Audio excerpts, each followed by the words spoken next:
kita menangani pandemi ini sangat menentukan nanti kinerja ekonomi kita. Nah, walaupun kita berharap pada vaksin, tapi memang itu juga, menjadi harapan kita ya kalau misalkan vaksin sudah, diproduksi dan kemudian itu kita bisa meningkatkan lagi aktiviti ekonomi kita. Jadi artinya memang pandemi ini, harus betul-betul ditangani dengan baik. Jadi bukan hanya program-program pemulihan ekonominya. Jadi selama ini waktu itu kita pernah media gathering juga, media menganggap bahwa kadang-kadang, pemerintah tuh terlalu berat kepada pemulihan ekonominya, sedangkan yang penanganan kesehatannya itu, belum sehebat dari program-program pemulihan ekonominya. Jadi ini harus beriringan, harus secara simultan. Jadi benar bahwa penanganan dari pandeminya, bagaimana itu harus lebih dioptimalkan lagi tracing dan testing ya. Kemarin juga di dalam pleno IC juga kami mengikuti bahwa bahwa itu tuh di pengalaman-pengalaman negara lain itu kesuksesan menangani ekonomi itu sangat ditentukan oleh kesuksesan dalam penanganan kesehatannya. Jadi memang benar bahwa ini kurva ini kita tuh jangan lupa belum second outbreak. Ini kita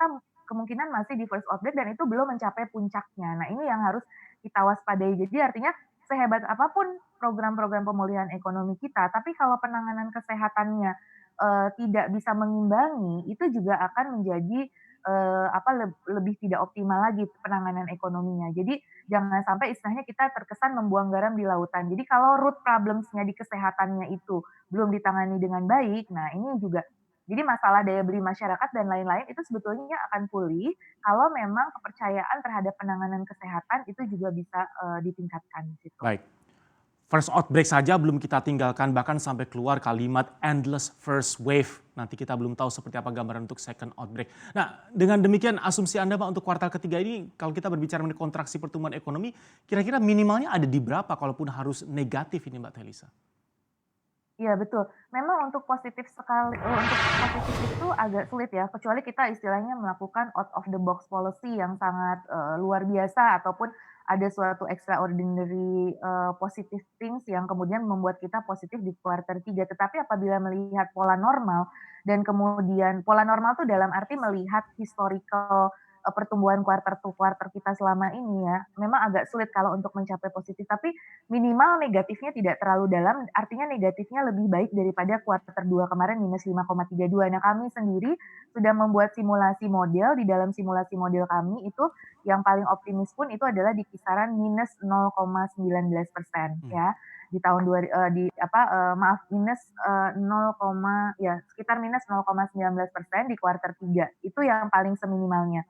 Sedangkan yang paling pesimis itu di -1% lah kira-kira. Jadi artinya, yang terbaik bisa kita lakukan, yang achievable itu adalah di kuartal 3 itu di kisaran -0,19%, sedangkan kalau misalkan dengan, versi pesimis itu di -1%. Tapi kita berharap ya jangan -1%, tetapi minus 0, tadi sehingga walaupun kita udah masuk ke dalam definisi resesi teknikal, tetapi, yang 2 kuartal berturut-turut resesi, tapi setidaknya resesi di kuartal yang kedua itu, yang negatif kedua itu tidak terlalu dalam sehingga artinya masih ada untuk, possibility untuk rebound di kuartal 4-nya itu menjadi lebih tinggi lagi. Jadi artinya baik. kita harus punya pandangan yang optimis bahwa sebetulnya kalau kita mampu menangani ini ya artinya kan kita sudah belajar, nggak terlalu kaget banget kayak kuartal 2 yang memang pertama dari kuartal 1 gitu loh.